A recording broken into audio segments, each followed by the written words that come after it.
Halo Tribuners, Anda sedang menyaksikan live update siang Tribunnews edisi Kamis 6 Juni 2024. Hari ini seperti biasa akan kami sajikan sejumlah informasi terkini dari berbagai daerah di Indonesia. Bersama saya Yustina Kartika, kita jelang live update siang selengkapnya untuk Anda. Pemirsa, keluarga Jiono, korban pembunuhan di pertigaan Dusun Bandungan, Desa Ngumpul, Kecamatan Balong, Kabupaten Ponorogo turut hadir saat rekonstruksi. Awalnya pembunuhan pada tanggal 6 April 2024 dilaporkan kecelakaan tunggal. Padahal sejatinya korban Jiono dibunuh. Polisi pun telah menetapkan SU sebagai pembunuh Jiono. Untuk informasi lebih lengkapnya, akan dilaporkan rekan Pramita Kusumaningrum, wartawan harian Surya yang telah terhubung bersama kita. Rekan Pramita, silakan laporan selengkapnya dari Anda, rekan. Baik, rekan Yustina, benar sekali bahwa Satreskrim Polres Ponorogo telah melakukan rekonstruksi kasus pembunuhan yang awalnya direkayasa sebagai kasus kecelakaan tunggal. Adalah korban Jiono yang menjadi korban pembunuhan pada tanggal 6 April lalu. Rekonstruksi dilakukan di lokasi pembunuhan di pertigaan Dusun Bendungan, Desa Ngumpul, Kecamatan Balong, Kabupaten Ponorogo. Rekonstruksi yang terjadi pada kemarin, pada tanggal 5 Juni 2024 lalu, dihadiri oleh warga masyarakat. Ada ratusan warga yang berdatangan ke lokasi. Di antara ratusan warga tersebut terdapat keluarga dari korban Jiono sendiri, adalah Katemi yang merupakan nenek ponakan dari Jiono. Dia melihat bagaimana rekonstruksi, dan rekonstruksi juga polisi menghadirkan pelaku SU atau tersangka SU yang merupakan pembunuh dari Jiono. Dia hadir dengan menggunakan baju tahanan berwarna orange, juga dihadirkan langsung ke lokasi. Saat itu Katemi melihat dengan mata kepala sendiri bagaimana rekonstruksi yang ada 50 adegan di mana tersangka SU mempraktekkan 50 adegan di lokasi. Di situ mulai dari SU mabuk bersama 3 temannya yang merupakan saat ini masih saksi adalah saksi berinisial SR, SD, dan DR. Di situ mereka awalnya mabuk-mabuk di pertigaan Dusun Bendungan, Desa Ngumpul, Kecamatan Balong, Kabupaten Ponorogo. Tak lama kemudian Jiono datang dari arah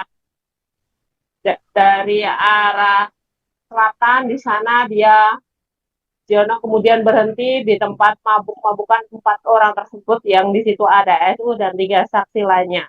Entah bagaimana ceritanya, Jiono menunjuk-nunjuk dalam mereka adegan tersebut. Jiono menunjuk-nunjuk dan akhirnya terjadi cekcok antara korban Jiono dengan tersangka SU.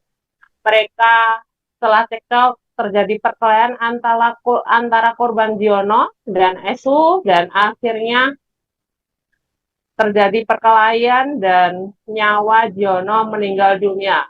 Juga di situ juga dipraktekkan bagaimana tersangka SU menolong dan memanggil saksi lain untuk mengangkat Jiono untuk diangkat ke Puskesmas Balong. Dari situ Katemi sudah merasa bahwa Katemi menyebutkan, keluarga dari Jiono, Katemi menyebutkan memang ingin melihat langsung bagaimana korban Jiono dihabisi oleh SU. Dia juga ingin melihat siapa sebenarnya yang membunuh Jiono. Di situ sudah terlihat bahwa bahwa SU adalah pembunuhnya, dan polisi telah menetapkan SU sebagai tersangka. Katemi menjelaskan dia telah mengetahui bahwa Jiono meninggal pada tanggal 6 April 2024 lalu. Dia mengaku bahwa ketika jasad Jiono dibawa ke rumah itu memang penuh lebam. Namun keluarga awalnya percaya karena Jiono memang biasa jatuh dari sepeda motor sehingga percaya dengan keterangan bahwa saat itu Giono meninggal karena kecelakaan tunggal. Pak Temi menjelaskan dia ingin si pelaku atau tersangka itu dijatuhi hukuman seberat-beratnya. Istilahnya adalah hutang pati dibalas dengan pati, yaitu pati adalah mati. Jadi hutang mati dibalas dengan mati. Seperti itu kata kami saat ditemui oleh wartawan di lokasi rekonstruksi. Kasat Reskrim Polres Ponorogo, AKP Rio Pradana menjelaskan bahwa memang pihak Satreskrim Polres Ponorogo sengaja menggelar rekonstruksi, di mana rekonstruksi itu untuk menggabungkan waktu per waktu atau timeline per timeline, di mana melihat bagaimana sebenarnya fakta apa yang terjadi di lapangan. Dia menjelaskan untuk fakta baru dia masih mendalami, di mana setelah rekonstruksi ini akan dilakukan gelar perkara, nanti akan disimpulkan bahwa ada fakta baru atau tidak. Untuk 3 saksi memang memungkinkan untuk nanti dijadikan tersangka, namun melihat fakta baru nanti ketika setelah Satreskrim Polres Ponorogo menggelar kasus ini, dilakukan gelar atas kasus pembunuhan yang awalnya direkayasa sebagai kecelakaan tunggal. Beberapa waktu lalu memang Mbak Kasustina, di mana makam korban Giono yang di tempat pemakaman umum Desa Poko, Kecamatan Jambon, Kabupaten Ponorogo harus dibongkar. Pembongkaran ini atas dugaan laporan dari keluarga Giono, di mana mereka melaporkan bahwa kejadian Giono yang awalnya dilaporkan meninggal dunia karena kecelakaan tunggal, mereka curiga karena dibunuh. Saat itu makam dibongkar dan pihak Satreskrim Polres Ponorogo juga mendatangkan forensik dari Rumah Sakit Bayangkara Polda Jatim. Di situ ada pembongkaran dan pihak Satreskrim Polres Ponorogo juga telah menetapkan SU sebagai tersangka utama dalam pembunuhan pemuda berusia 37 tahun itu. Demikian rekan Justina, laporan dari saya dari Kabupaten Ponorogo, kembali ke studio.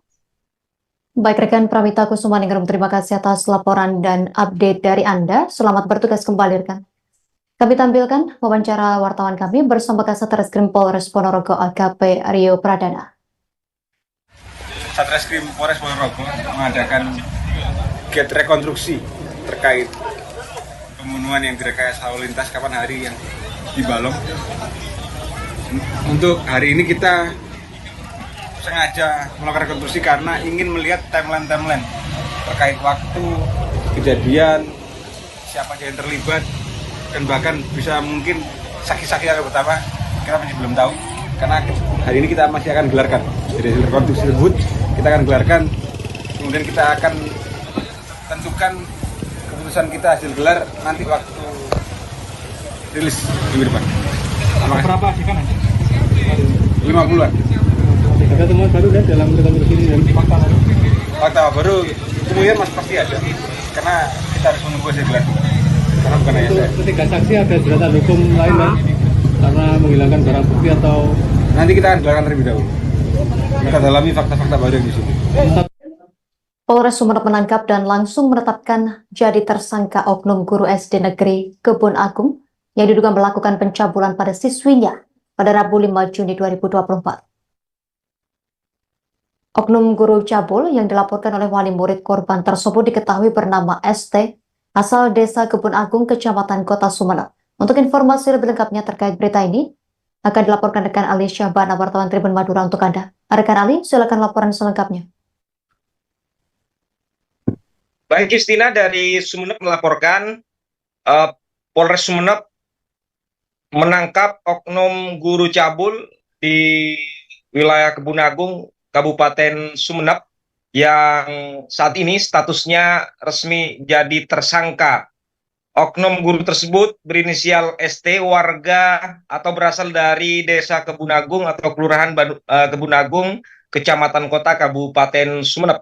Saat ini ST sebagai terduga guru cabul yang mencabuli siswinya sendiri sudah menjadi tahanan Satreskrim Polres Sumeneb. Justina, itu terjadi sudah sekitar 1 tahun lebih yang dilakukan oleh ST ini, pelaku ini, kepada korban-korbannya. Ada 4 korban, Justina, seperti yang disampaikan oleh Kasih Humas Polres Sumeneb, AKP Widiarti, disampaikan bahwa ada 4 korban awalnya melaporkan kasus dugaan pelecehan atau pencabulan oleh oknum guru ST di salah satu sekolah dasar di Kebun Agung Sumeneb ini. Cuman untuk saat ini tinggal 3 korban yang melaporkan, 1 korban mencabut laporannya dengan alasan suatu hal. Untuk saat ini, Justina, ST ini sedang ditahan dan jadi tahanan Polres Sumeneb dan kasusnya menjadi tersangka. Modusnya yaitu ST ini selalu ingin punya hasrat memegang memegang sensitif pada bagian korban. Itu dilakukan dengan cara-cara korban seperti nilainya jelek dan semacamnya. Baik itu posisinya di ruang lingkup sekolah atau di luar sekolah, Justina, yang dilakukan oleh tersangka ini. Untuk ancaman hukumannya, ancaman kepada tersangka ini terancam 15 tahun penjara. Begitu, Justina, dari Sumeneb melaporkan. Terima kasih rekan Alicia Bana, wartawan Tribun Madura, atas laporan dari Anda.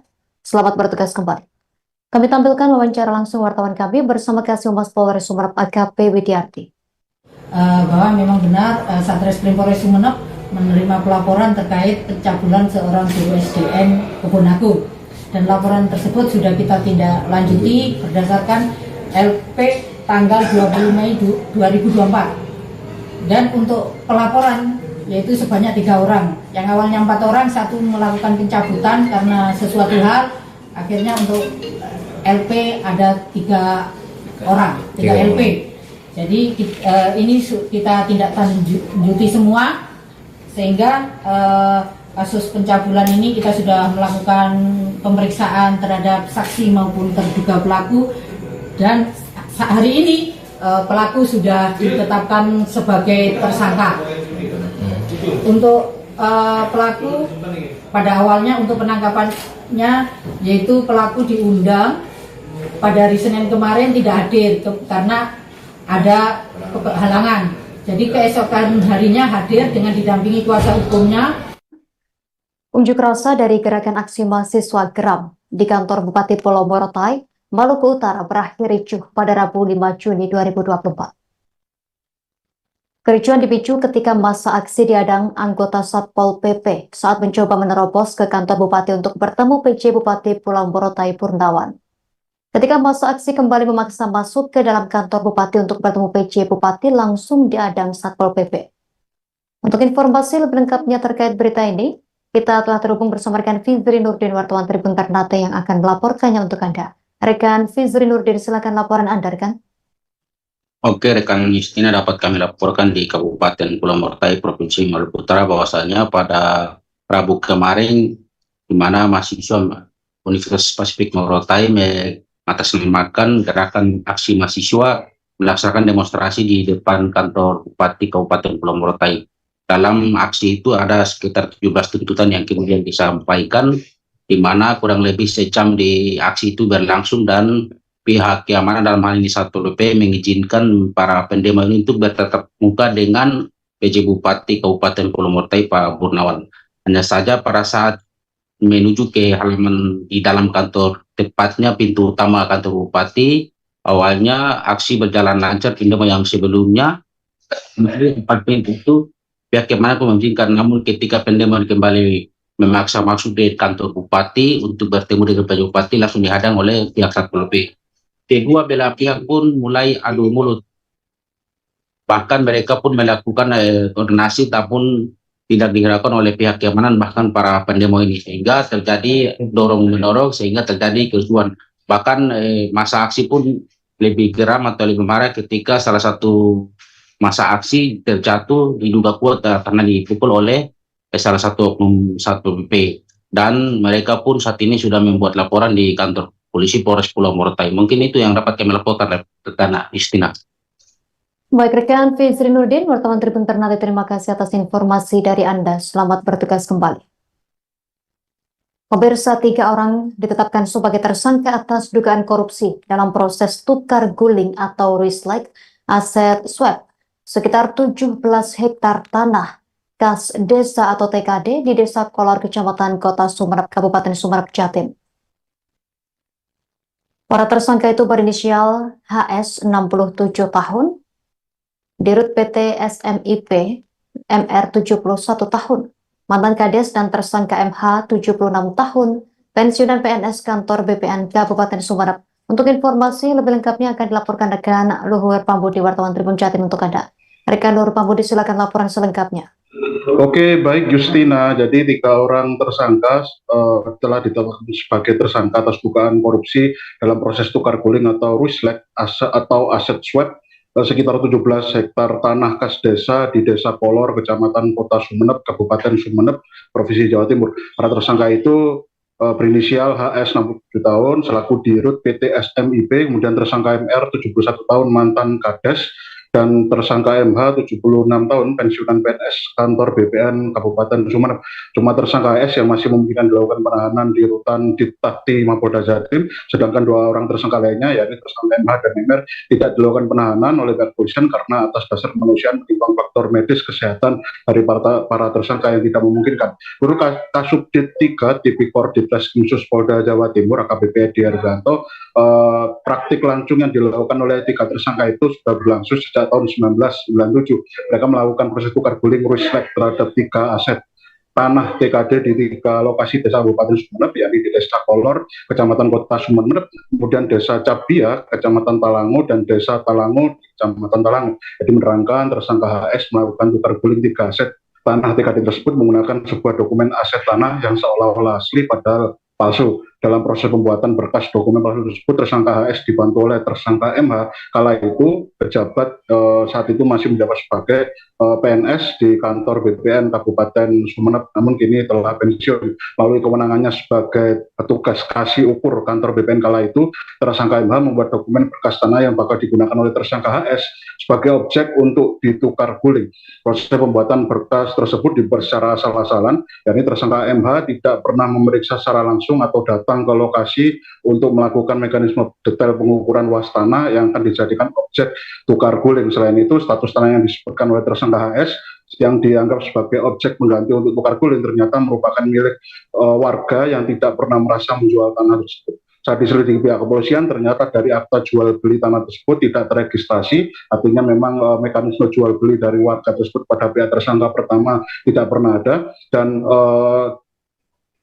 catatan menurut camat atau PPAT camat setempat ternyata tidak tercatat adanya aset tanah tersebut. Setelah mendapatkan tanah yang diinginkan, para tersangka AS langsung menjualnya ke beberapa pihak pengembang untuk dibuat area permukaan perumahan, lalu menggunakan keuntungan uang dari proses penjualan bekas tanah berstatus TKD itu. Tersangka memberikan uang kepada 3 orang kades yang tanah TKD yang menjadi sasaran tukar guling. Pemberian uang kepada ketiga kades itu mengalir terus layaknya upeti dari tersangka AS selaku Dirut PT SMIP atas keberhasilan proyek pengembangan perumahan. Pada saat itu ketika kades tersebut telah memenuhi syarat untuk ditetapkan sebagai tersangka, namun upaya penindakan hukum tersebut cuma berhasil menjerat tersangka MR selaku kades, oknum kades kala itu. Atas bagaimana dengan kedua kades lainnya, ternyata Edi kemarin menegaskan kedua mantan kades tersebut terlepas dari jerat pidana karena telah meninggal dunia beberapa tahun yang lalu. Namun pihaknya masih melakukan pengembangan penyelidikan atas kasus ini karena Edi ingin melihat sejauh mana pemberian uang yang dilakukan oleh tersangka HS ini bisa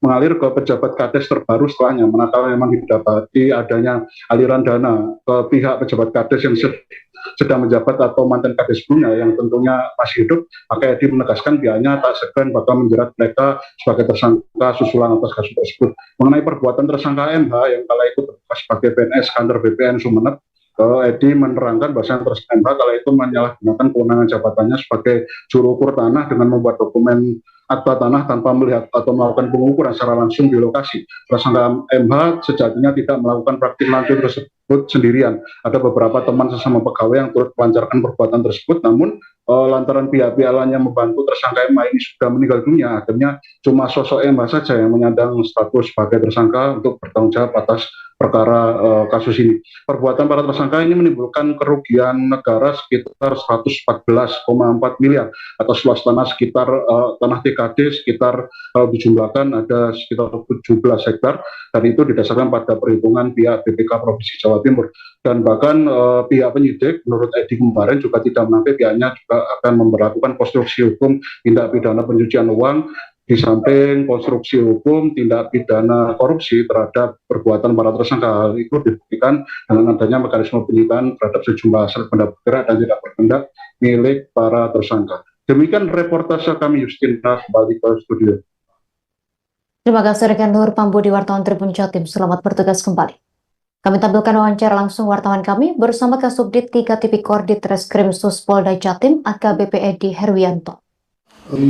Selaku Direktur PT Semit melaksanakan atau melakukan ruslah terhadap tanah kas desa. Ada 3 desa yang saya sebutkan tadi, di mana pada tahun 1997 dilakukan ruslah itu diganti dengan tanah yang terletak di Pabrasan, di desa Pabrasan. Kemudian di dalam ruslah itu ternyata tanah pengganti itu fiktif alias tidak ada. Kenapa demikian? Setelah pada tahun 2015 ada masyarakat yang mengajukan perkara tersebut ke Polda Jatim, kita awali dengan melakukan penyelidikan. Setelah kita lakukan penyelidikan, ternyata tanah yang diklaim sebagai Korban tertimbun bencana tanah longsor di Dusun Supit, Desa Pronojiwo, Kabupaten Lumajang, Jawa Timur kembali ditemukan pada Rabu 5 Juni 2024. Dwi Suprapto yang berusia 35 tahun warga Dusun Supit RT 35 RW 13 Desa Pronojiwo Kecamatan Pronojiwo ditemukan dalam kondisi tak bernyawa oleh petugas pencarian di dalam timbunan tanah longsor setebal lebih dari 3 meter. Untuk informasi lebih lengkapnya akan dilaporkan rekan Erwin Wicaksono, wartawan Tribun Jatim Timur. Rekan Erwin, silakan laporan Anda, rekan. Ya baik, terima kasih rekan Justina di studio.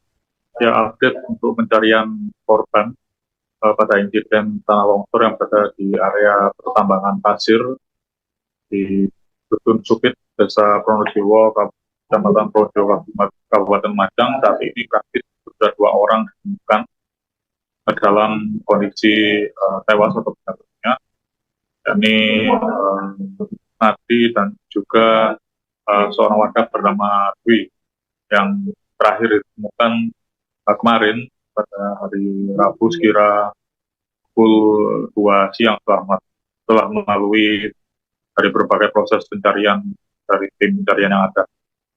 Dwi ditemukan tak jauh dari lokasi titik penemuan jenazah pertama yang ditemukan, yakni Nadi, sekitar 20 meter dari lokasi penemuan pertama, dan penemuan tersebut juga berhasil terungkap karena memang kepolisian juga menerbitkan tim pelacak anjing pelacak atau unit keadilan untuk membantu mempermudah proses pencarian di lokasi kejadian. Dan hingga kini berdasarkan informasi dari BPD Kabupaten Lumajang, terdapat 2 orang lagi yang masih belum ditemukan, dan saat ini masih terus dilakukan proses pencarian untuk menemukan 2 orang korban tersebut. Dan imbas dari peristiwa ini terdapat 4 orang yang tertimbun, dengan 2 orang sudah ditemukan dan saat ini sudah diserahkan kepada keluarga untuk proses pemakaman lanjut. Untuk update terakhir dari lokasi kejadian, bahwa tim masih belum menemukan titik terang mengenai dua orang yang yang diduga masih tertimbun di dalam tumpukan longsor dan masih dilakukan pencarian oleh Basarnas, BPBD, dan juga kepolisian dan juga relawan-relawan yang ikut membantu dalam proses pencarian tersebut. Begitu rekan Justina di studio. Terima kasih rekan Erwin Wicaksono, wartawan Tribun Jatim Timur atas informasi dari Anda. Selamat bertugas kembali. Pemirsa, wilayah Kabupaten Kota Waringin Timur, Kalimantan Tengah berpotensi terjadi kebakaran hutan dan lahan dan bencana banjir secara bersamaan pada Rabu 5 Juni 2024. Hal tersebut berdasar data milik Badan Penanggulangan Bencana Daerah BPBD Kota Waringin Timur. Kabupaten Kota Waringin Timur pada wilayah utara terjadi hujan sepanjang musim, sedangkan wilayah tengah dan selatan terjadi kemarau. Informasi selengkapnya akan dilaporkan rekan Pangkan wartawan Tribun Kalteng untuk Anda. Rekan Pangkan, silakan laporan selengkapnya. Ya baik, terima kasih Justina. Betul bahwa wilayah Kabupaten Kota Waringin Timur, Kalimantan Tengah, ini berpotensi terjadi kebakaran hutan dan lahan ataupun karhutla dan juga bencana banjir secara bersamaan. Yang mana hal tersebut berdasarkan data milik Badan Penanggulangan Bencana Daerah BPBD Kota Waringin Timur. Dan Kabupaten Kota Waringin Timur sendiri pada wilayah utara ini terjadi hujan sepanjang musim, sedangkan pada wilayah tengah dan selatan terjadi kemarau, yang mana hal tersebut meningkatkan potensi terjadinya dua bencana alam secara bersamaan ataupun sekaligus. Dan adanya potensi tersebut dibenarkan oleh Kepala Pelaksana BPBD Kotim, yaitu Multazam, yang mana dirinya menjelaskan jika terjadi secara bersamaan tentu akan dilakukan penanganan ekstra, yang mana pihaknya pun akan menggunakan sumber daya yang ada di Kabupaten Kota Waringin Timur, sehingga BPBD apabila memerlukan bantuan darurat, ini akan meminta bantuan kepada pihak terkait lainnya, dan tentunya dapat melakukan bantuan pada situasi penanggulangan bencana alam. Dan hal tersebut juga sering dilakukan dan bahkan pernah terjadi pada tahun 2022, yang mana status tanggap darurat bencana ini terjadi secara bersama-sama. Dan Multazam pun berharap masyarakat dapat berharmonisasi dengan bencana alam dan juga mengerti bahaya dari bencana itu tersendiri. Dan dirinya pun memberikan imbauan apabila terjadi dua bencana secara bersamaan karena dapat merugikan diri sendiri dan juga banyak orang. Seperti halnya bencana karhutla yang terjadi akibat membuka lahan dengan cara dibakar. Hal tersebut memang lebih murah dan juga mudah, namun resiko besar akan dirasakan oleh lingkungan sekitarnya. Selain itu juga sebagai masyarakat harus mencintai ataupun menjaga kelestarian dari lingkungan ataupun alam sehingga tidak terjadi bencana seperti karhutla ataupun bencana banjir. Dan pada Mei 2024 tidak banyak muncul titik panas, namun pada bulan April lalu ini terdapat beberapa titik panas dan terus dipantau oleh pihak BPBD. Dan pasalnya masyarakat pun cukup paham terkait perubahan cuaca, yang mana pada saat siang hari panas maka sore hari akan turun hujan. Nah, hal tersebut yang membuat masyarakat melakukan pembakaran lahan, lalu karena berpikir pada sore harinya akan hujan, sehingga melakukan pembakaran lahan secara sengaja. Dan akibat kebakaran lahan ini akan menyebabkan kondisi udara yang tidak baik bagi kesehatan. Selain itu juga dengan banyaknya lahan yang terlantar, ini maka akan semakin tinggi terjadi bencana kebakaran hutan dan lahan.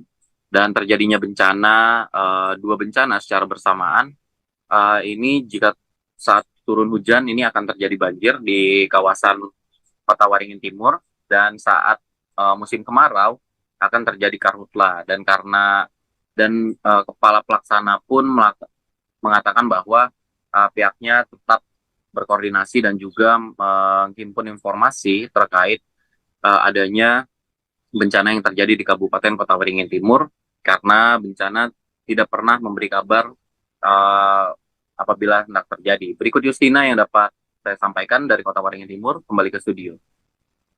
Terima kasih atas laporan dari Anda rekan Pangkan wartawan Tribun Kalteng. Selamat bertugas kembali.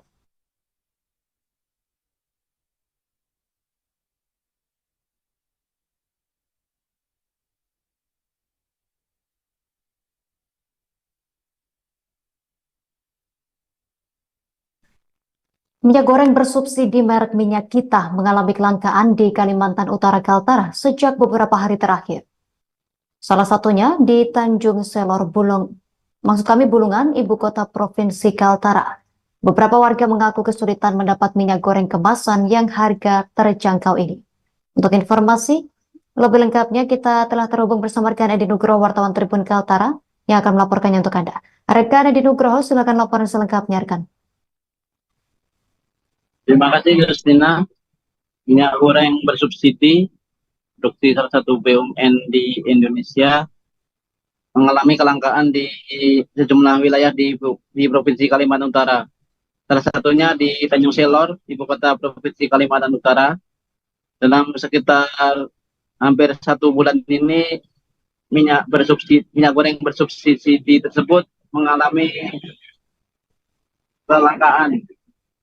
Beberapa masyarakat maupun pedagang mengakui bahwa minyak goreng kemasan ini sangat sulit didapat di beberapa toko maupun pedagang.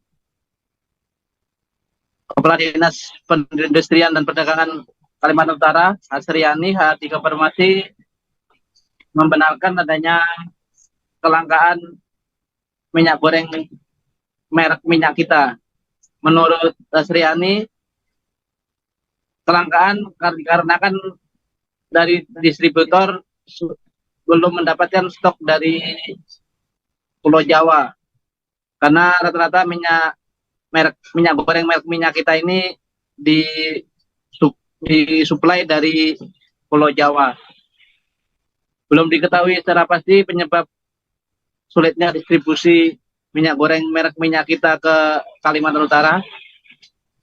Bahkan menurut Asriani, akibat langkanya minyak goreng subsidi ini, ada program suplai bahan pokok ke wilayah perbatasan dan pedalaman sempat terganggu.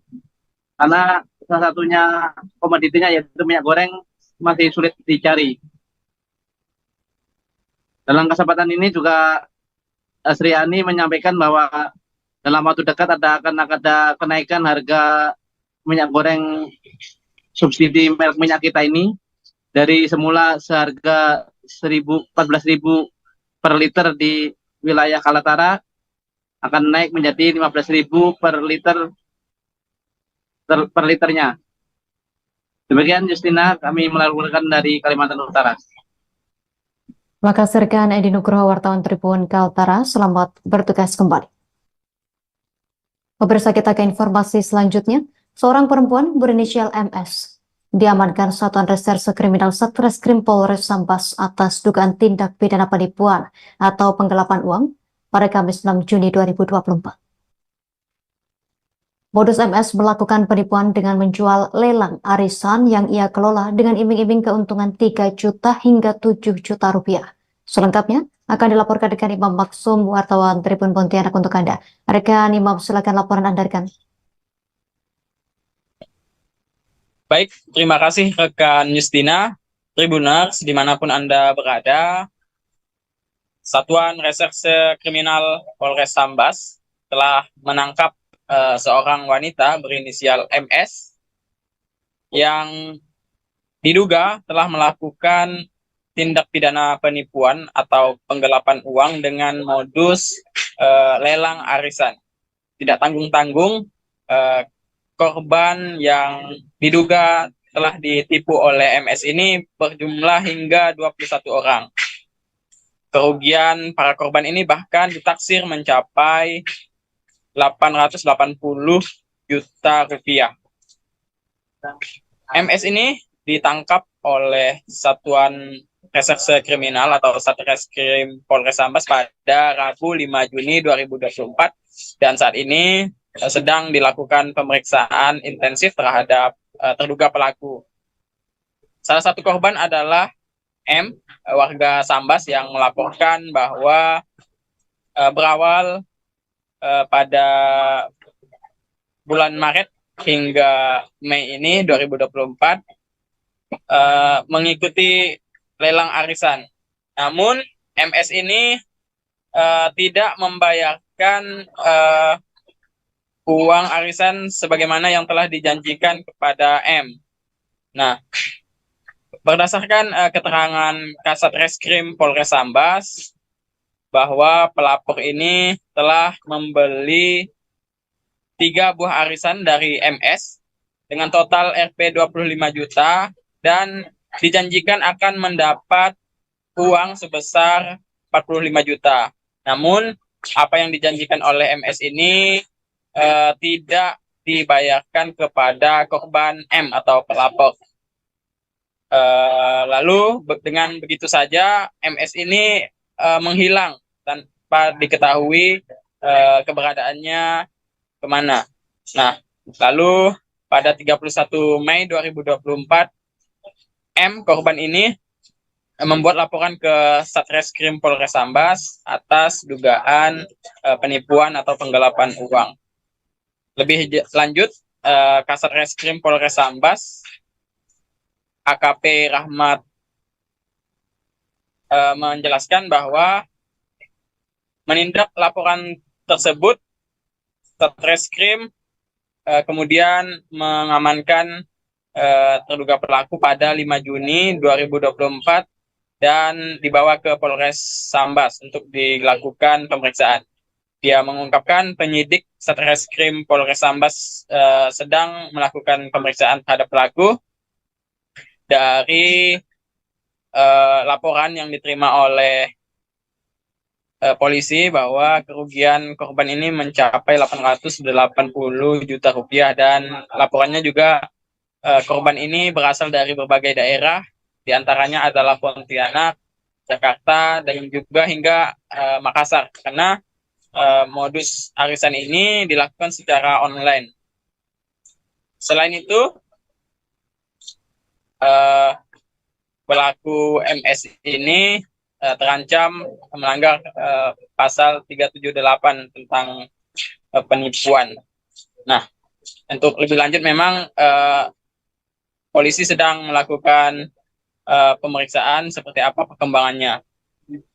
Sekian laporan langsung dari Kabupaten Sambas. Justina kembali ke studio. Baik, rekan Imam Maksum, wartawan Tribun Pontianak, terima kasih atas laporan dari Anda. Selamat bertugas kembali. Kami tampilkan wawancara wartawan kami bersama Kasat Reskrim Polres Sambas, AKP Rahmat Kartono. Jadi dapat saya sampaikan bahwa berawal dari bulan Maret sampai dengan bulan Mei 2024, saudari Malisa ada melakukan membuka arisan dan melelang arisan dengan modus membeli lelang arisan dengan keuntungan mulai dari 3 juta sampai dengan 7 juta rupiah. Sehingga pelapor ada membeli 3 buah arisan dengan total pembelian sekitar 25 juta dan dijanjikan akan mendapatkan uang sebesar 45 juta. Ini dari saudara Muriati yang kita terima laporannya sesuai dengan laporan polisi nomor LPB 23 6 Romawi 2024 SPKT Polres Sambas Polda Kalbar. Kemudian dari laporan tersebut setelah kita terima kemarin pada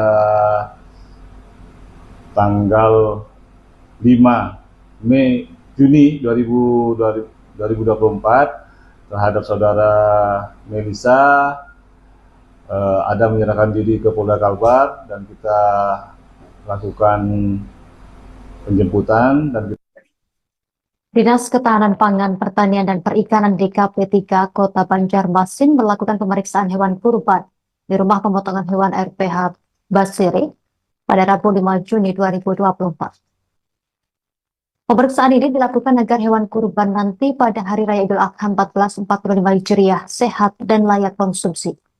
Kepala UPT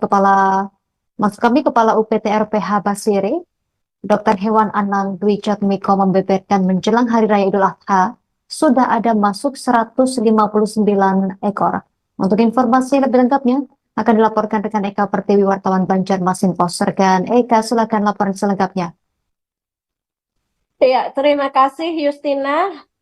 Ya, Tribuners, kami laporkan jika pemerintah Kota Banjarmasin melalui Dinas Ketahanan Pangan, Pertanian, dan juga Perikanan Kota Banjarmasin melakukan pemeriksaan hewan kurban. Jadi, pemeriksaan hewan kurban ini merupakan pemeriksaan bagi hewan kurban yang masuk ke Kota Banjarmasin. Di rumah pemotongan hewan Basiri sendiri total sudah ada 159, kemudian baru-baru tadi juga rencananya akan masuk lagi, maksud saya sebanyak 250 ekor dan akan dilanjutkan kembali menjelang Idul Adha sebanyak 200 ekor. Dan berdasarkan data dari Dinas Ketahanan Pangan, Pertanian, dan Perikanan Kota Banjarmasin, Kota Banjarmasin biasanya memerlukan sekitar 2.500 sapi setiap perayaan Idul Adha.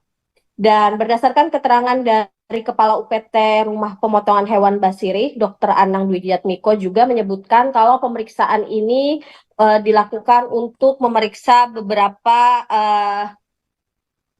kesehatan sapi, mulai dari gigi, kuku, kemudian dan fisik lainnya. Juga beberapa sapi diperiksa apakah masuk kelelahan atau ada penyakit penyerta lainnya. Dan berdasarkan pemeriksaan kemarin disampaikan juga oleh Dr. Anang jika tidak ada ditemukan penyakit. Tapi memang di rumah pemotongan hewan Basiri ditemukan beberapa sapi yang memang kelelahan akibat pengiriman karena sebagian besar pengiriman itu dari luar pulau seperti daerah Kupang, Bali, dan juga Madura. Sapi-sapi yang kelelahan ini ada yang bisa dipotong, ada juga yang memang bisa disembuhkan. Demikian, Justina. Baik rekan Nika Pertiwi, Wartawan Banjarmasin Post, terima kasih atas informasi dan juga laporan dari Anda. Selamat bertugas kembali.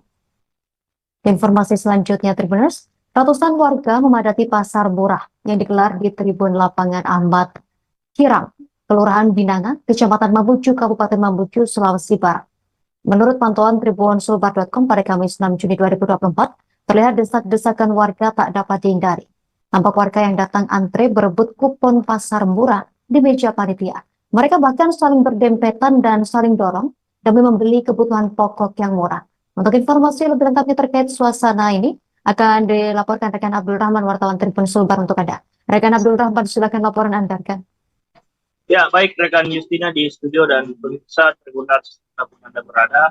Jadi benar sekali bahwa Dinas Ketahanan Pangan Kabupaten Mamuju telah kembali menggelar pasar murah di lapangan Ahmad Kirang. Dari pantauan kami di lapangan sejak pukul 6 pagi, warga sudah mulai mendatangi Tribun Lapangan Ahmad Kirang sejak sebelum pasar murah ini dibuka.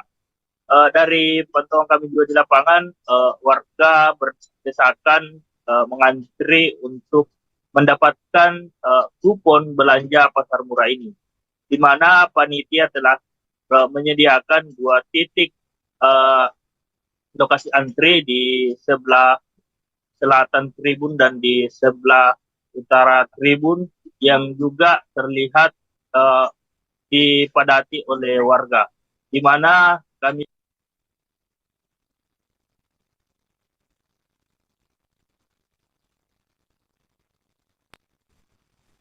demi mendapatkan harga bahan pokok yang murah, di mana harga bahan pokok yang dijual di pasar murah ini berupa beras, telur, kemudian minyak goreng, dan bawang merah dan bawang putih, di mana harga yang lebih murah dibandingkan dengan harga yang ada di pasar yang ada di wilayah Kabupaten Mamuju.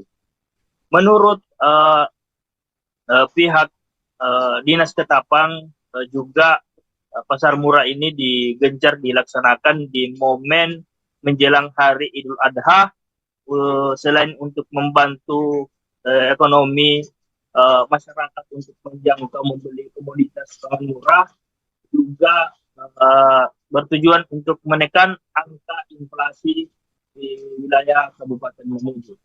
Demikian Yusna, kembali ke studio.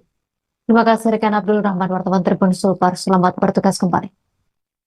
Berikut kami tampilkan wawancara wartawan kami bersama Kepala Dinas Ketahanan Pangan Mamuju, Lukman. Ini ada kegiatan pasar murah, Pak. Seperti apa antusias warga ini, Pak, datang di? Antusias masyarakat itu sangat responsif karena ini sudah keempat kalinya kita laksanakan, sehingga melihat antusias masyarakat, sehingga kita nanti masih minggu depan insya Allah masih 2 kali. Karena menjelang Hari Raya Idul Adha juga Ibu Bupati memerintahkan kami supaya pelaksanaan pasar murah menjelang Hari Raya Idul Adha itu harus masif, sehingga masyarakat memang bisa mendapatkan harga lebih murah dan bisa mendapatkan komoditas-komoditas yang mereka butuhkan. Hanya memang kita batasi karena pertama stok kita terbatas, kita batasi satu-satu jenis barang satu orang dengan berbagai macam komoditas kita batasi. Terkait ini juga Pak, ada apa tujuannya untuk menekan? Menjelang Idul Adha 2024, penjual hewan kurban mulai menjamur di Kota Kendari, Provinsi Sulawesi Tenggara. Menurut pantauan tribunnews.ultra.com pada Rabu 5 Juni 2024, penjual hewan kurban mulai terlihat di beberapa jalan di Kota Kendari, seperti Jalan Z.A. Sugianto, Kecamatan Kambu, serta Jalan Panglima Polim dan Jalan Bunggasi di Kecamatan Poasia. Selengkapnya terkait informasi ini, kita telah terhubung bersama rekan Apriliana, wartawan Tribun News Ultra yang akan melaporkannya untuk Anda. Rekan Apriliana, silakan laporan selengkapnya, rekan.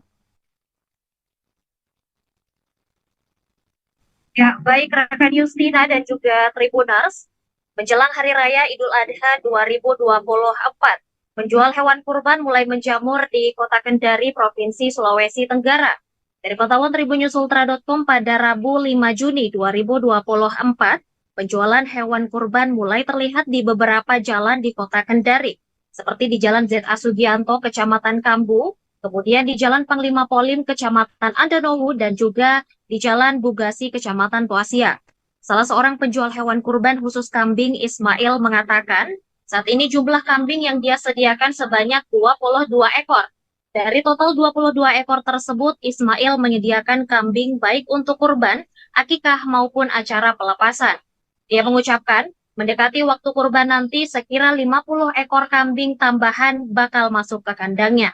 Untuk kambing kurban dijual dengan harga paling rendah mulai dari 3 juta rupiah sampai dengan 6 juta rupiah per ekornya. Dia menjelaskan, harga hewan kurban akan mengalami peningkatan ketika mendekati Hari Idul Adha. Sebab tempat atau lokasi pengambilan kambing tersebut juga akan menaikkan harganya. Selain itu, usia dan bobot kambing juga menjadi salah satu faktor yang mempengaruhi harga jual hewan tersebut. Contohnya seperti salah satu kambingnya yang kini berusia 3 tahun 3 bulan, memiliki bobot sekira 30 kg dibanderol dengan harga 4 juta rupiah per ekor. Menurutnya, kambing miliknya sudah terjamin kesehatannya, sebab sebelum masuk kandang telah dikarantina oleh pihak peternakan. Bahkan, dinas terkait pun bahkan melakukan pengecekan kembali menjelang Hari Raya Kurban mendatang. Selanjutnya, seorang penjual hewan kurban lainnya bernama Jain Barudin menyediakan hewan ternak sapi. Diketahui sapi yang dia jual merupakan sapi lokal dengan usia rata-rata 3 tahun dengan bobot kurang lebih 70 kg. Sapi tersebut dia jual dengan harga 15 juta rupiah per ekor. Dia mengucapkan, penjualan hewan kurban jenis sapi mulai menurun di tahun ini jika dibandingkan dengan tahun 2023 silam. Padahal, 2 minggu sebelum Hari Raya Idul Adha, biasanya para penjual sapi sudah mulai nampak. Menurutnya hal tersebut disebabkan oleh penyakit yang menyerang hewan ternak sapi, sebab hewan kurban memiliki syarat dan ketentuannya tersendiri. Sekian informasi yang dapat saya sampaikan. Kembali ke studio rekan Yustina.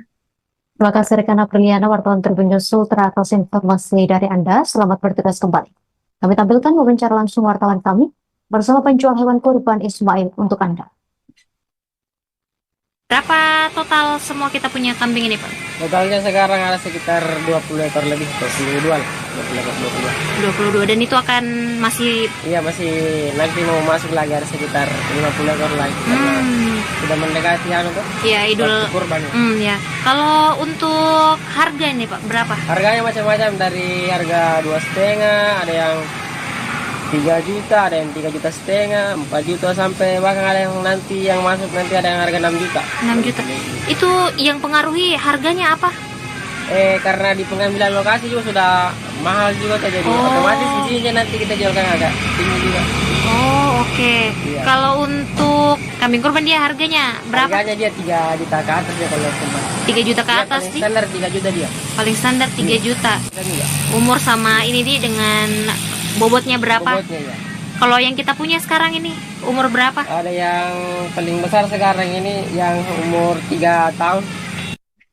Karnaval Budaya Nusantara dalam rangkaian Asosiasi Pemerintah Kota Seluruh Indonesia APEKSI ke-17 berlangsung meriah di Balikpapan Sport Convention Center Dome pada Rabu 5 Juni 2024 malam hari.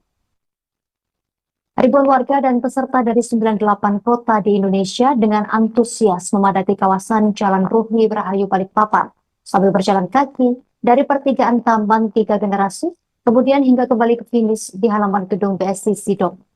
Kemudian acara semakin terasa saat Wali Kota Solo Gibran Rakabuming Raka yang juga merupakan Wakil Presiden Republik Indonesia terpilih tiba di gedung BSCC Dome. Untuk informasi lebih lengkapnya akan dilaporkan rekan Zainul, wartawan Tribun Kaltim yang telah terhubung bersama kita. Rekan Zainul, silakan laporan Anda. Ya, baik Justina dan juga Tribuners, dapat saya melaporkan kembali bahwa Wakil Presiden terpilih Gibran Rakabuming Raka yang juga selaku Wali Kota Solo menghadiri puncak perayaan, menghadiri kegiatan Karnaval Budaya Nusantara yang diselenggarakan di wilayah Kota Balikpapan, Kalimantan Timur pada Rabu malam tadi. Jadi perlu diketahui Justina dan juga Tribuners bahwa Karnaval Budaya Nusantara ini merupakan puncak dari rangkaian kegiatan Rakernas APEKSI ke-17 tahun 2024, di mana Rakernas APEKSI ini sendiri di tahun ini dipusatkan di Kota Balikpapan. Sebanyak 98 kota yang menghadiri kegiatan Rakernas APEKSI turut menghadirkan beragam budaya dan identitas daerah mereka sendiri. Kegiatan ini disaksikan oleh ribuan masyarakat dan juga turut serta tadi saya sudah sebutkan bahwa dihadiri oleh Wali Kota Solo dan selaku wakil presiden terpilih. Begitu. Kemeriahan ribuan warga pecah saat wakil presiden terpilih Gibran Rakabuming Raka tiba di lokasi acara, di mana Gibran terlihat mengenakan pakaian batik khas Solo dan langsung disambut oleh ribuan masyarakat. Di lokasi acara, Gibran juga membagikan berupa gantungan kunci kepada masyarakat yang kemudian membuat ribuan masyarakat bergerumun dan berharap mendapatkan gantungan kunci dari Gibran Rakabuming Raka. Tribuners, kedatangan Gibran di Kota Balikpapan juga terlihat dikawal ketat oleh Pas Pampres dan juga aparat gabungan dari TNI Polri. Di sana Gibran datang mewakili Kota Solo dan juga menyaksikan penampilan ragam budaya Nusantara yang berasal dari 98 kota di Indonesia. Tribuners, Rakernas APEKSI 2024 ini sendiri diselenggarakan sejak tanggal 1 Juni kemarin hingga hari ini tanggal 6 Juni 2024. Di mana Rakernas ini sendiri juga menjadi ajang pertukaran pendapat antar daerah untuk memajukan daerah masing-masing. Begitu untuk sementara, Justina. Kembali ke Anda di studio. Terima kasih rekan Zainul, wartawan Tribun Kaltim atas informasi yang Anda laporkan. Selamat bertugas kembali.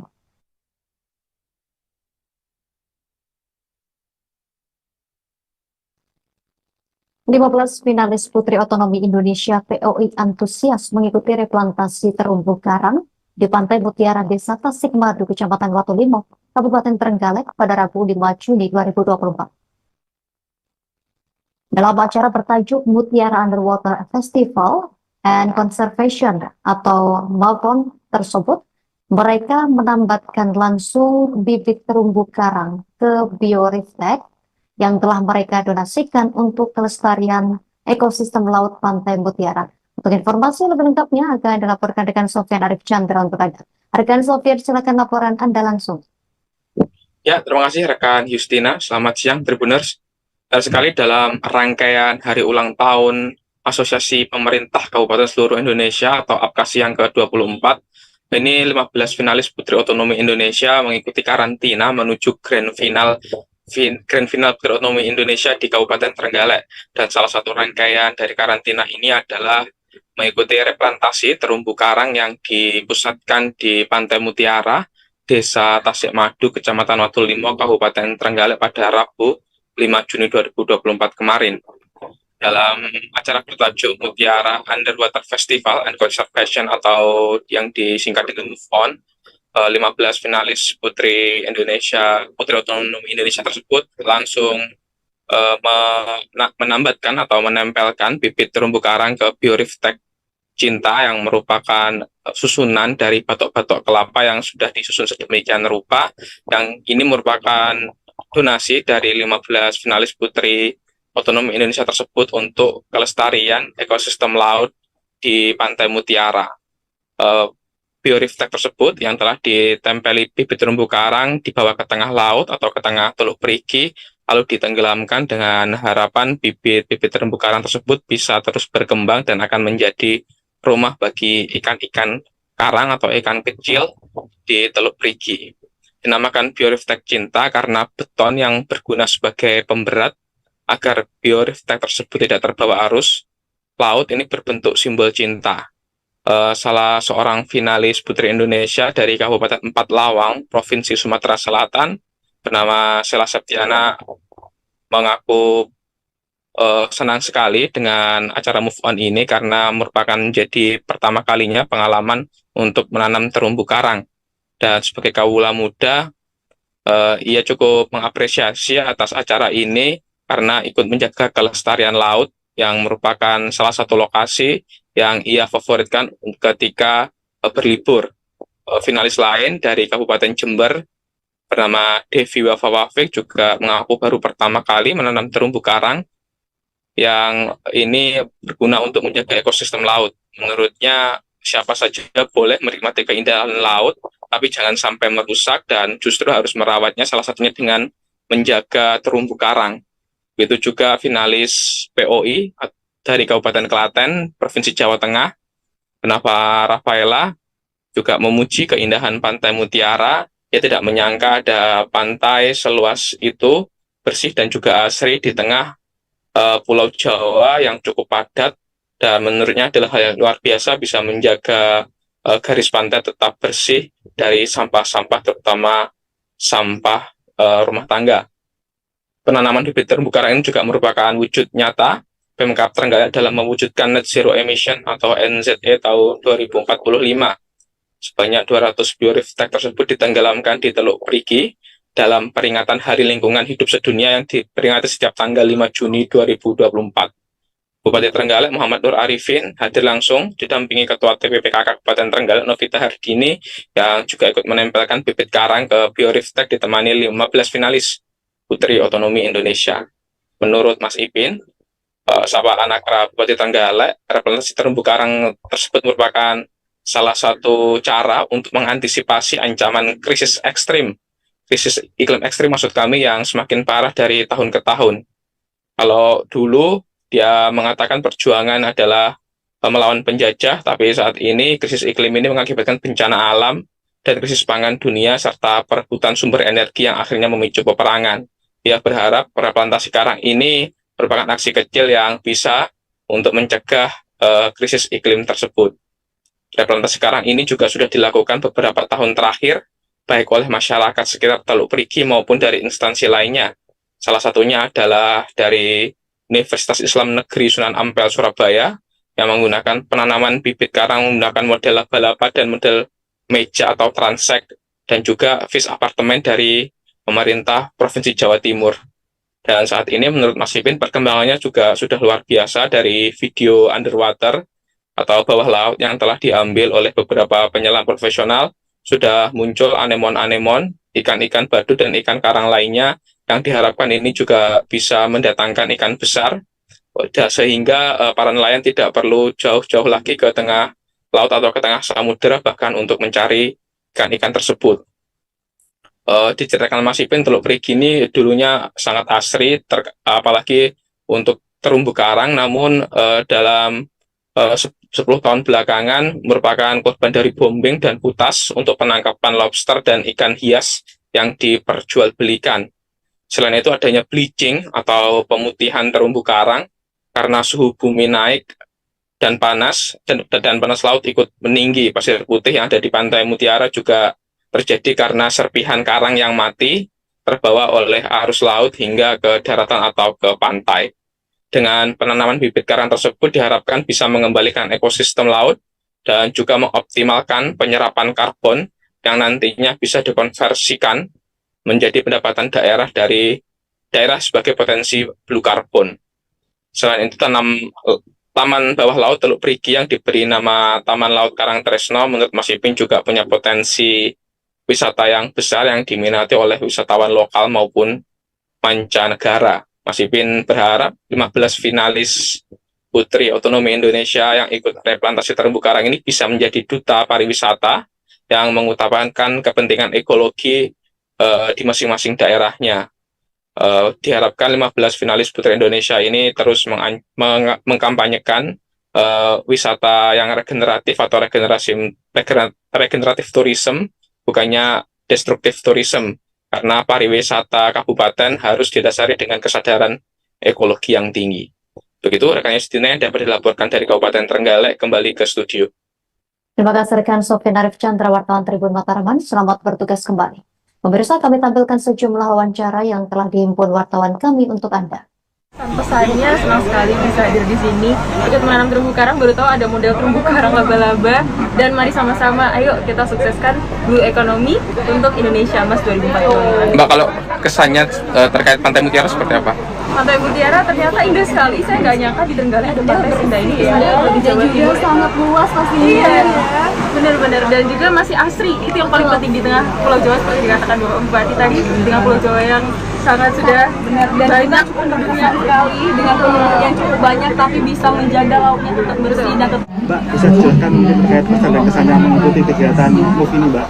Pesan dan pesannya tentunya seru sekali ya teman-teman, karena ini pertama kali saya ikut nanam terumbu karang ke laut, dan saya sebagai kaula muda yang senang banget dengan pantai, tentunya ada apresiasi saya dan ada yang namanya saya sangat bangga bisa ikut serta dalam menanam terumbu karang ini.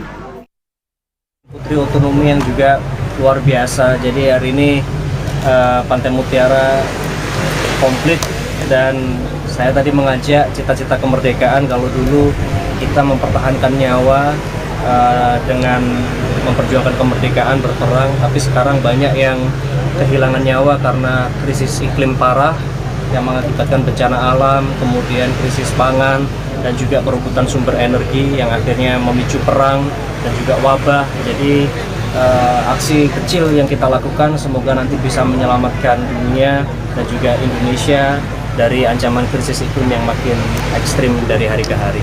Kalau perkembangan dari Taman Laut Karangtresno seperti apa? Ya, kalau perkembangannya kemarin saya dapat beberapa video underwater dari teman. Pemirsa, sebanyak 30 orang anggota terpilih Dewan Perwakilan Rakyat Daerah DPRD Tanah Toraja, Sulawesi Selatan, periode 2024 hingga 2029, dijadwalkan untuk dilantik pada September 2024 mendatang.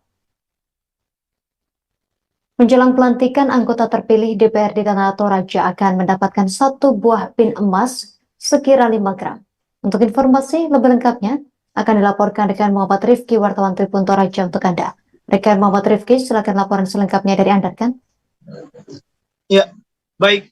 Rekan Justina dan pemirsa Tribuners dimanapun berada dapat kami laporkan sebanyak 30 orang anggota terpilih Dewan Perwakilan Rakyat Daerah atau DPRD Tanah Toraja Provinsi Sulawesi Selatan untuk periode 2024 hingga 2029 dijadwalkan untuk dilantik pada September 2024 mendatang. Jalan pelantikan anggota terpilih DPRD Tanah Toraja akan mendapatkan satu buah pin emas sekira 5 gram Tribuners. Diketahui dana yang dianggarkan untuk satu pin emas tersebut sekira atau mencapai 5 juta rupiah, sehingga anggaran yang digelontorkan untuk pin emas 30 anggota terpilih DPRD Tanah Toraja mencapai 150 juta rupiah. Kepala Bagian Umum Kantor DPRD Tanah Toraja, Ibu Lili Suryani, saat dikonfirmasi di Kota Makale pada Rabu 5 Juni kemarin mengatakan pengalaman pelantikan 2019 harganya sama dan untuk tahun ini juga dianggarkan sama Tribuners. Penganggaran pakaian dinas anggota DPRD Tanah Toraja dipatok berdasarkan Peraturan Bupati Tanah Toraja tentang standar harga untuk pakaian dinas. Selain pin emas, 30 orang anggota terpilih DPRD Tanah Toraja juga akan mendapatkan 5 jenis pakaian dinas. Pakaian dinas tersebut terdiri dari seragam dinas harian, sipil resmi, kemudian ada sipil lengkap dan pakaian adat khas Toraja, Tribuners. Kendati demikian, pihak Bagian Umum DPRD Tanah Toraja belum membeberkan total anggaran pakaian dinas anggota terpilih DPRD Tanah Toraja tersebut.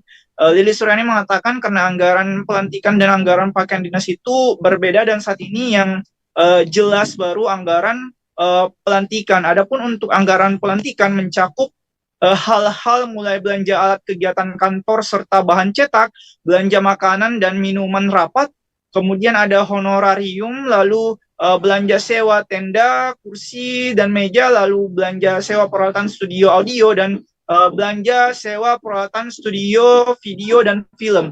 Belanja alat kegiatan kantor serta bahan cetak sebesar 23,1 juta rupiah. Rinciannya cetak baliho atau spanduk sebesar 3,6 juta rupiah, lalu cetak foto kegiatan sebesar 1,5 juta rupiah, dan cetak undangan pelantikan sebesar 18 juta rupiah. Kemudian belanja makanan dan minuman rapat sebanyak 3 kali sebesar 52,5 juta, lalu ada honorarium narasumber, moderator, pembawa acara, dan panitia sebesar 10,9 juta, lalu honorarium rohaniawan sebesar 3,2 juta, lalu belanja sewa tenda, kursi, dan meja sebesar 17,4 juta, belanja sewa sound system maksud kami sebesar 10 juta, dan sewa alat peliputan sebesar 14 juta rupiah. Untuk saat ini demikian rekan Justina yang dapat kami laporkan. Muhammad Rifki langsung dari Makale, Tanah Toraja. Saya kembalikan ke Anda di studio. Terima kasih rekan Rifki atas informasi dan juga laporan dari Anda. Selamat bertugas kembali. Kita ke informasi selanjutnya, Tribuners. Dalam rangka merayakan Hari Lingkungan Hidup Sedunia, PLN UP3 Palu menggelar aksi bersih pantai pada Rabu 5 Juni 2024. Kegiatan tersebut berlangsung di sekitar bibir pantai Kampung Nelayan, Jalan Kampung Nelayan, Kelurahan Talise, Kecamatan Mantikolure, Kota Palu, Sulawesi Tengah. Untuk informasi lebih lengkapnya, akan dilaporkan rekan Zulfadli, wartawan Tribun Palu untuk Anda. Rekan Fadli, silakan laporan selengkapnya, rekan. Baik, terima kasih rekan Justina. Benar sekali dapat saya laporkan bahwa PLN UP3 Palu gelar aksi bersih pantai dalam rangka menyambut Hari Lingkungan Hidup Sedunia. Aksi itu berlangsung di sekitar bibir pantai Kampung Nelayan, Jalan Kampung Nelayan, Kelurahan Talise, Kecamatan Mantikolure, Kota Palu, Sulawesi Tengah, Tribuners. Adapun Hari Lingkungan Hidup Sedunia jatuh pada tanggal 5 Juni setiap tahunnya. Agenda tersebut merupakan bagian dari program CSR PLN Peduli dengan tajuk Green Employee Involvement yang digelar bersama Sri Kandi PLN dan Yayasan Galang Bersama Kami, Tribuners.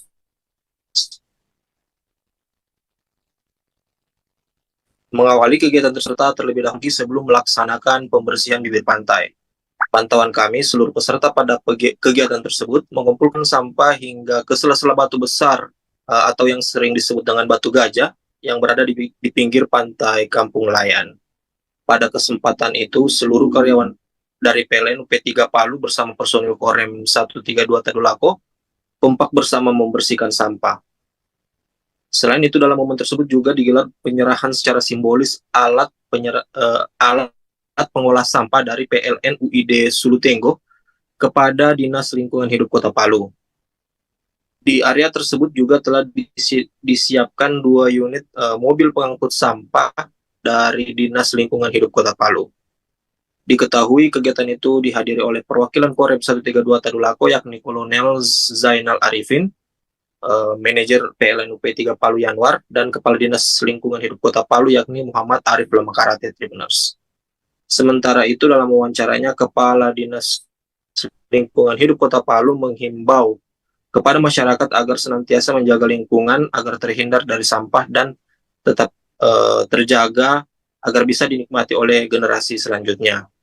Hal itu menurut Kadis DLH Kota Palu itu sebagai upaya masyarakat Kota Palu khususnya dalam menyukseskan pemerintah dan mengusungkan lingkungan Kota Palu yang lebih baik lagi. Itu saja yang dapat saya sampaikan. Kembali ke studio rekan Justina. Baik, rekan Zulfadli wartawan Tribun Palu, terima kasih atas laporan dari Anda. Selamat bertugas kembali. Kami tampilkan wawancara wartawan kami bersama Kepala Dinas Lingkungan Hidup Kota Palu Muhammad Arif Lamakarate. Masyarakat Kota Palu pada khususnya dan kita semua pada umumnya kiranya bisa memperhatikan lingkungan, menjaga lingkungan dimanapun kita berada agar kondisi lingkungan kita tetap terjaga dan juga bisa kemudian menjadi harapan buat generasi kita ke depan mereka juga bisa menikmati hal yang sama hari ini dan seterusnya. Bang, kalau untuk Kota Palu kemarin berhasil mendapatkan itu polisi terbesi itu boleh dijelaskan? Iya, jadi alhamdulillah kemarin hasil penyampaian dari Kementerian Lingkungan Hidup berdasarkan hasil pengujian udara, alhamdulillah Kota Palu adalah kota terbersih pertama di Indonesia ini untuk kategori udara. Maka alhamdulillah melalui kesempatan hari lingkungan ini saya juga berharap sekali lagi masyarakat Kota Palu pada khususnya mari kita berpartisipasi dalam rangka menjaga lingkungan kita. Kepala Dinas Pendidikan Kota Ambon, Ferdinand Tasso, turun langsung mensosialisasikan gerakan anti perundungan kepada ratusan siswa SD Negeri 91 Waiheru pada Rabu 5 Juni 2024.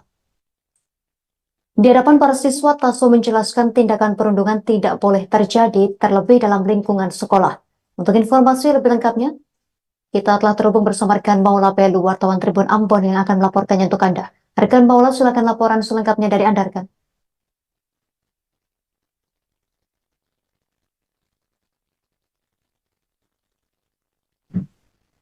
Ya baik, rekan Justina, Kepala Dinas Pendidikan Kota Ambon, Ferdinand Tasso turun langsung mensosialisasikan gerakan anti perundungan kepada ratusan siswa di SD Negeri 91 Waiheru, Kota Ambon.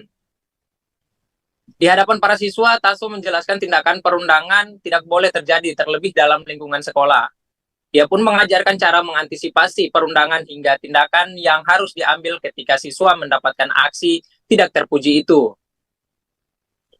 Kegiatan sosialisasi bertajuk anti-bullying ini juga dihadiri oleh orang tua murid dan juga aparat kepolisian sektor Bagwala, Kota Ambon. Para orang tua murid pun sangat antusias mengikuti kegiatan tersebut. Sejumlah pertanyaan pun terlontarkan terkait aksi perundungan yang sebelumnya viral terjadi di SD Negeri 91 Ambon.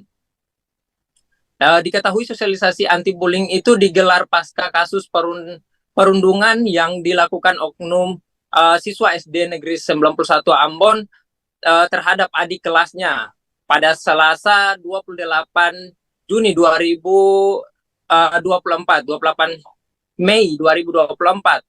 Perundangan yang terjadi di lingkungan sekolah itu serentak viral setelah rekaman videonya diunggah di media sosial. Demikian laporan yang dapat saya sampaikan. Terima kasih. Saya kembalikan kepada rekan Justina. Baik, rekan Maula Pelu, wartawan Tribun Ambon, terima kasih atas laporan dari Anda. Selamat bertugas kembali. Pemirsa, kami tampilkan wawancara langsung wartawan kami bersama Kepala Sekolah SD Negeri 91 Waiheru, Komala Mumin. Itu hari ini kami sudah melaksanakan kegiatan komitmen bersama dinas pendidikan, bersama orang tua agar kegiatan ini tidak akan terjadi lagi di SD 91 Waiheru. Dan saya sampaikan kepada seluruh para wartawan, saya mohon maaf bila pada hari-hari kemarin itu kami sebagai guru maupun sebagai kepala sekolah mungkin lalai dalam masalah ini. Kami mohon maaf dan ke depan kita akan melakukan yang terbaik untuk SD Negeri 91. Terima kasih. Komitmen ini agar anak-anak itu dia tahu bahwa apa yang dijelaskan oleh Bapak Kadis, apa yang dijelaskan oleh kepala sekolah, apa yang dijelaskan oleh guru, mereka punya tanggung jawab, sehingga mereka punya, kami punya komitmen dengan mereka itu mau menandakan bahwa saya tidak akan melakukan lagi seperti apa yang sudah pernah terjadi. Oke. Perajin boneka wisuda di Malang, Bidari Nuri Permatasari sedang panen pesanan dan ngebut pengerjaan boneka. Bidari yang merupakan pemilik Geza Craft atau Geza Boneka sudah menerima dan mengerjakan pesanan boneka wisuda sejak Desember 2023 lalu. Untuk informasi lebih lengkapnya, kita telah terhubung bersama rekan Silvianita Widiawati, wartawan Surya Malang, yang akan melaporkannya untuk Anda. Rekan Silvianita, silakan laporan selengkapnya, rekan. Ya, selamat siang Tribuners dan Justina di studio. Memang benar yang disampaikan oleh Justina bahwa pemesanan boneka wisuda ini memang mulai ramai dilakukan karena pada Juni atau Juli ini akan diadakan wisuda. Jadi sifat boneka itu sebagai souvenir bagi sekolah untuk lulusannya. Dan ini pembuatan ini adalah boneka musiman karena dalam setahun wisuda akan dilakukan hanya sekali dalam setahun.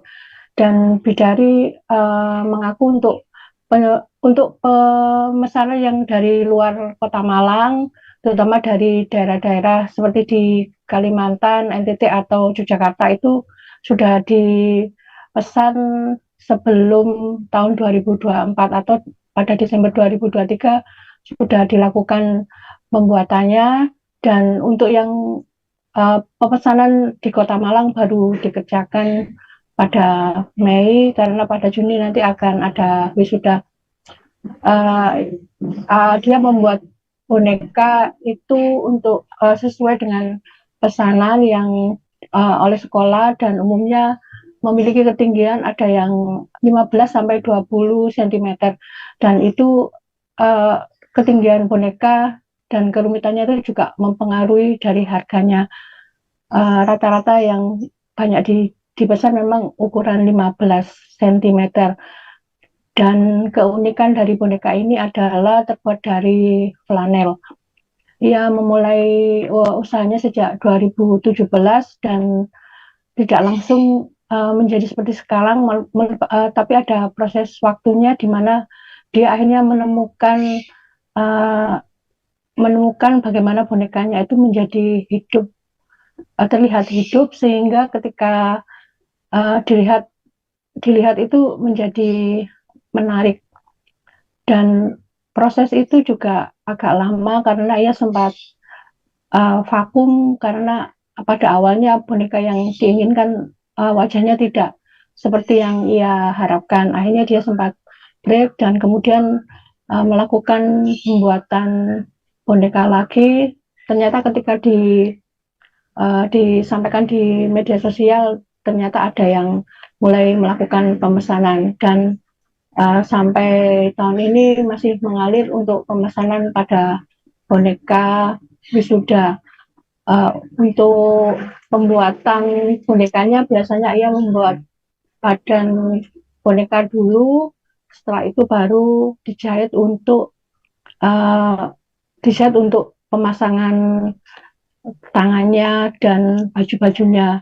Dan ia merasa proses dari pengembangan boneka itu dia lebih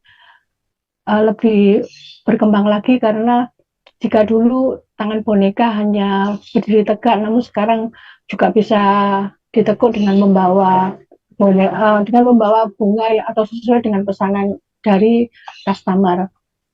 Sedang untuk pemesanan terkait dengan busana dari busana wisuda itu juga ada beberapa yang memesan dengan sesuai kemiripan busana sekolah, tapi umumnya dibuatkan dengan busana wisuda umumnya yaitu berwarna hitam.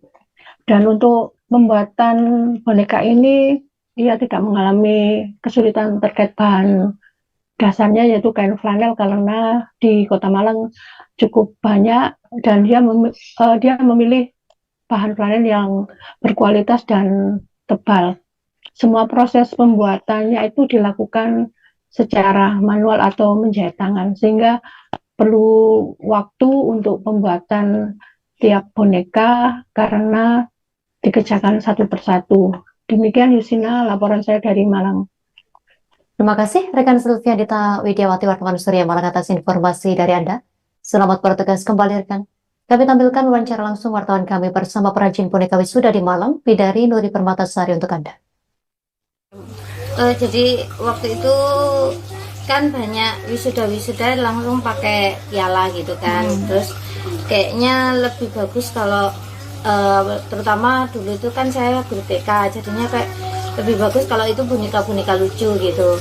Nah kebetulan waktu itu sudah pernah bikin tapi belum bagus gitu kan. Terus akhirnya bikin lagi tahun 2018, bikin lagi satu iseng di posting di Facebook. Terus responnya bagus. Pertama kali dapat order itu 42 piece.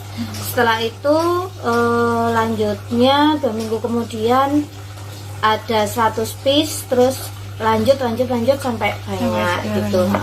Awalnya yang order dari Malang, terus lanjut ke ternyata ada di Jogja, terus lanjut ada di luar Jawa dan lainnya sudah gitu. Berarti sekarang sedang mengerjakan yang pesanan dari. Ratusan warga Gorontalo berbondong-bondong menggelar aksi bersih-bersih pantai Blue Merlin, Kota Gorontalo pada Rabu 5 Juli 2024. Aksi bersih-bersih pantai ini dalam rangka memperingati Hari Lingkungan Internasional 2024 di Gorontalo. Bersih-bersih berlangsung di pantai Blue Merlin, Kota Gorontalo ini melibatkan ratusan sukarelawan dari berbagai kalangan, mulai dari pelajar, mahasiswa, hingga komunitas pecinta lingkungan. Selengkapnya terkait informasi ini akan dilaporkan rekan Husnul Puhi, wartawan Gorontalo. Selengkapnya untuk Anda, rekan Husnul Puhi, silakan laporan Anda. Baik, terima kasih rekan Yustina. Dapat kami laporkan bahwa ratusan warga Gorontalo berbondong-bondong menggelar aksi bersih-bersih pantai Blue Merlin, Kota Gorontalo pada Rabu 5 Juni 2024 pada pagi hari.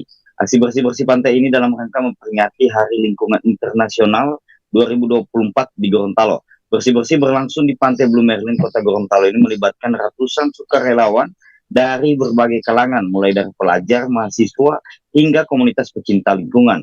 Aksi bersih-bersih pantai ini juga bertujuan untuk meningkatkan kesadaran masyarakat tentang pentingnya menjaga kebersihan dan kelestarian lingkungan pesisir di pantai tersebut.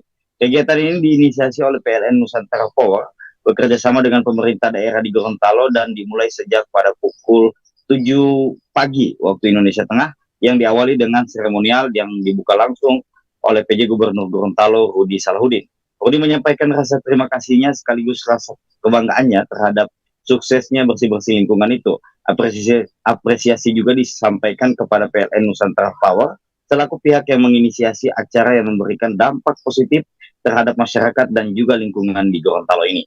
Nusantara Volunteer Program atau NPP sendiri menjadi salah satu komitmen PLN Nusantara Power terhadap tanggung jawab sosial perusahaan dengan melibatkan seluruh karyawan pada kegiatan sukarela untuk menjawab kebutuhan dan solusi terhadap permasalahan sosial maupun lingkungan. Baik perusahaan, karyawan maupun masyarakat akan memetik manfaat dari kegiatan kesukarelaan ini.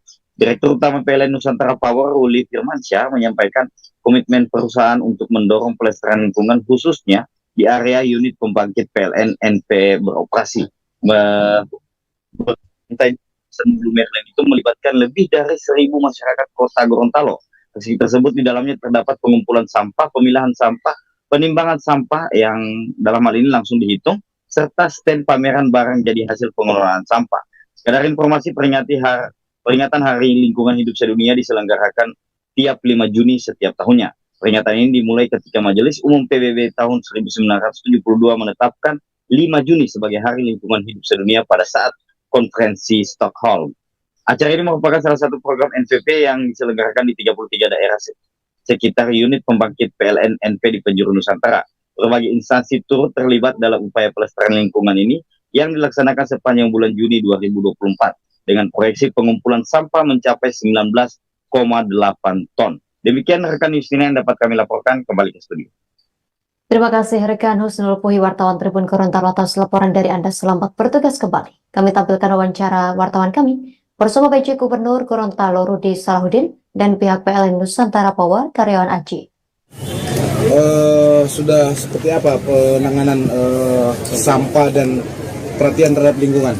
Ya, jadi dalam rangka Hari Lingkungan Hidup Sedunia, hari ini kita semua berada di Pantai Blue Marlin untuk melakukan kegiatan Coastal Clean Up, yang mana ini rangkaian dari PLN Voluntary Program ya, yang diinisiasi oleh PLN Nusantara Power. Nah, ini kami menyambut baik kegiatan ini dan kami melihat bahwa kegiatan ini sangat positif untuk menumbuhkan budaya tidak membuang sampah sembarangan kepada masyarakat. Nah, dilanjutkan juga nantinya harus ada perubahan mindset dari masyarakat supaya sampah-sampah ini juga tidak dibuang sembarangan. Nah, ini yang perlu kita tindak lanjuti bukan hanya di hari ini tetapi juga ke depannya. Dan tentunya PLN Nusantara Power merupakan bagian dari PLN Group, ya, merupakan satu BUMN ya, yang punya tanggung jawab sosial, bagaimana kita terus dapat menjaga lingkungan. Samping itu, di samping kita menjaga lingkungan, memang dalam program kita di transisi energi ya, bagaimana kita selalu mengurangi emisi. Ini merupakan tanggung jawab kita lingkungan hidup, dan juga tanggung jawab sosial. Nah, dalam rangka Hari Lingkungan Hidup Sedunia tanggal 5 Juni ini, kita bersyukur sekali dan ini bisa berkolaborasi dengan pemerintah Gorontalo yang sangat mendukung acara ini, dan ini sesuai dengan visi dan misi dari pemerintah Gorontalo bagaimana dalam menjaga lingkungan dan juga bagaimana nanti pengembangan energi ke depan yang ramah lingkungan. Dalam hal ini PLN Nusantara Power mempunyai program yaitu Nusantara Volunteer Program yang merupakan aksi nyata dari seluruh pegawai. Sekali lagi ya, seluruh pegawai. Pemirsa, viral di media sosial aksi emak-emak berkendara motor dengan berbonceng 6. Dalam unggahan akun Instagram @info_kejadian_Makassar, aksi berbahaya oleh emak-emak tersebut disebut berlangsung di Jalan Veteran Kota Makassar. Tampak dalam video, emak-emak mengendarai motor tanpa mengenakan helm. Ia membonceng 4 remaja perempuan di jok belakang dan 1 anak di bagian dashboard depan. Untuk informasi lebih lengkapnya, kita telah terhubung bersama rekan Muslimin Emba, wartawan Tribun Timur. Rekan Muslimin Emba, silakan laporan selengkapnya. Ya, baik Yustina dan Tribuners, dapat saya laporkan bahwa pada Selasa kemarin ini viral di media sosial aksi seorang emak-emak yang berkendara motor dengan berboncengan 6 tanpa mengenakan helm di Jalan Veteran Selatan, Kota Makassar, Sulawesi Selatan.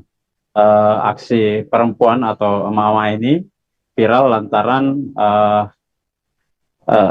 aksi berbahayanya itu dilakukan dengan membonceng 4 remaja perempuan yang masih berstatus pelajar begitu tanpa mengenakan helm dan melintas di jalan raya.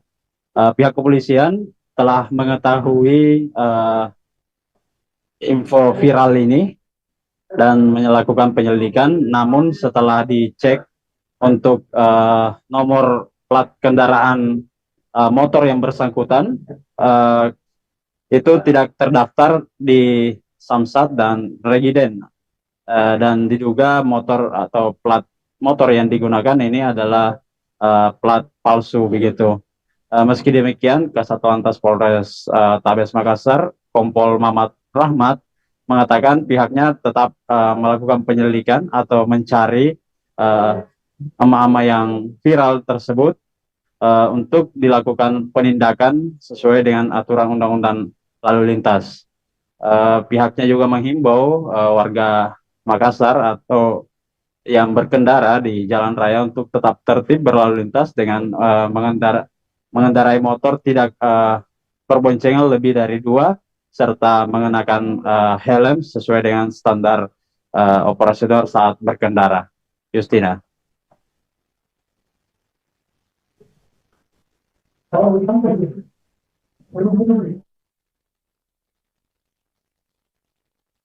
Baik rekan Muslim Enemba, wartawan Tribun Timur, terima kasih atas laporan dari Anda. Selamat bertugas kembali. Kami tampilkan wawancara wartawan kami bersama Kasat Lantas Polrestabes Makassar, Kompol Mamat Rahmat.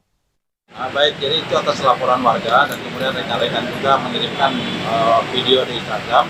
Jadi setelah kami telusuri dan kami lacak, ternyata identitas novel tersebut tidak terdaftar di Samsat atau di registrasi yang ada di BPKB atau di Rektorat. Dan itu sesuai dengan Undang-Undang Nomor 22 Tahun 29 itu sebenarnya melanggar. Apalagi bonceng 3 sesuai dengan pasal 106 ayat 8 dan ayat 9, bonceng lebih dari 2, kemudian tidak memakai helm, dan tentunya itu sangat tidak dianjurkan dan pelanggarannya cukup banyak. Ya, tindak lanjut dari lantas terus kami sosialisasi kepada masyarakat, terutama pengguna kendaraan bermotor, dan mengimbau supaya atau agar tidak lagi membonceng penumpang lebih dari 2, sesuaikan dengan SOP yang ada, memakai helm. Dan di Makassar ini sekarang kita sudah sosialisasikan menuju Makassar yang aman dan tertib. Apa ada rencana mencari pelaku ini, Pak? Tak terbayangkan ada mainan politik sistematis yang dimainkan PDI Perjuangan dalam kontestasi pemilihan kepala daerah atau Pilkada Rotendao. Kelihatan PDI Perjuangan mendorong sejumlah kadernya untuk mendaftar di rumah sendiri sebagai langkah untuk menghidupkan mesin partai. Kadernya tersebut dimulai dari Ketua DPC PDI Perjuangan Rotendao Denison Boy, lalu Mega Risa Mboik, Mateus Victor Mesah, Zinzendorf Yosus Ado, sampai Janu Jaya Ibrahim Marafe. Untuk informasi selengkapnya akan dilaporkan rekan Rio Teti, wartawan Pos Kupang untuk Anda. Rekan Rio Teti, silakan laporan selengkapnya dari Anda.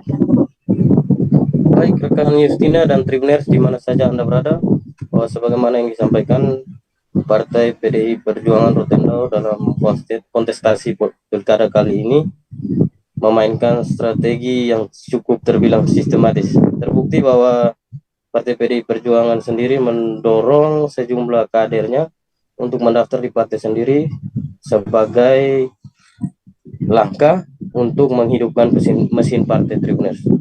Kader itu dimulai dari Ketua DPC PDI Perjuangan Rotendao, Nison Moi, kemudian ada Mateus Victor Mesak, kemudian Mega Risa Mbuik, Zinzendorf Yosus Ado, juga Janu Jaja Ibrahim Manafe. Adapun para kader perjuangan itu mendaftar di atau partai sendiri sebagai